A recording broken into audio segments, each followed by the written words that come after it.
Fringe Festival is an arts festival that takes place in Ballina, County Mayo every October. And it is the only arts festival in the northern half of Mayo. We look at bringing good quality artists in so that people in our local area can enjoy them, and equally to showcase what's local and relevant and talented in our local area so that other people can come and visit and explore what we have.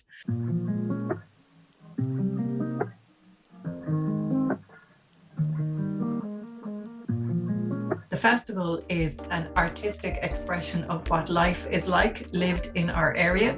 So the only way that we can truly do that and do justice to it is to ask and invite our community to be part of that expression. So we've worked with community groups from young children through to very senior people in our community, people of all ages and abilities and backgrounds. One of our really important tenets is that we are accepting of everybody in who they are and what they are and how they come to us, and we work with people on their terms so that we get the best out of everything.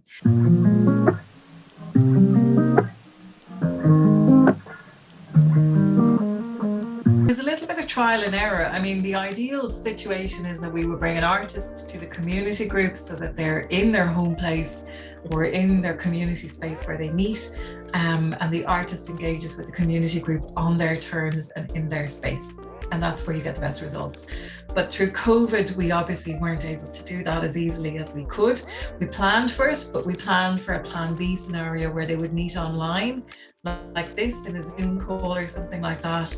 And in that, we're relying on a youth group being able to interact and be comfortable in that space with the artist, which is obviously harder because there's a distance between them that feels unnatural, and it's harder for the artist maybe to engage the group as well. But to work around that, we allowed a little bit of extra time so that they had a little bit more interaction and engagement. And as it happened, because of COVID restrictions, the community groups at times weren't able to gather. So their group under restrictions wasn't allowed to operate.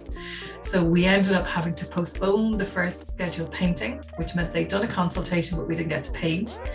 Then on the second date that we were to do it, they managed to meet in person for a consultation, but they didn't get to paint that time either. So they developed a relationship online first, then in person. And then the third day that they got to meet, they had their consultation in person, and then they got to paint as well. So they got to really develop that relationship over 2 years. Some of the young people were a lot older by the time they finished than they were at the start, but it has been a 2-year journey for them that was really exciting to finish.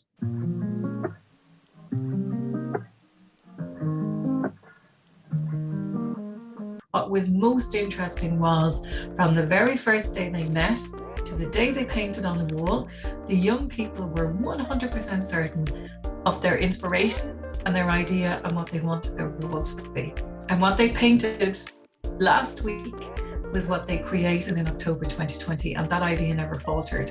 And I'm so impressed that a group of young people whose minds are growing and evolving could be so clear from the outset and deliver exactly on that objective so much time later. I just think that's phenomenal.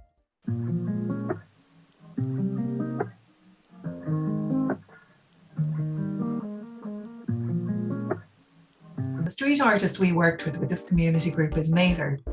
And his work is very striking, it's very bright and visual and very graphic and really dramatic.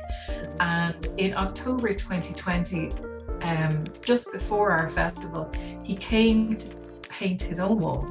And he painted on a very grey, very ordinary street in our town. He painted this huge, big, vibrant mural. And he brought such joy and excitement and fun in the couple of days that he was up a ladder painting. And literally, when he was leaving us, we went back into a level of lockdown, which meant we couldn't continue to do anything in person. So he left us with this beautiful piece of art that when everybody was out doing their 5K walks, that was the piece of art that people went to see. So he left us with a piece of joy and a ray of hope for the future. And that kind of kept us going. And it's lovely now that we have the other piece to go with it. So we've had the joy of his piece and enjoying that over the time that we've had. We've had the luxury of getting to know him over 2 years, and him getting to know us and our community and our festival and our young people. And without COVID, that opportunity wouldn't have happened because he's a professional artist. He would have been, stayed maybe 10 days, done his work and gone, and we'd never see him again.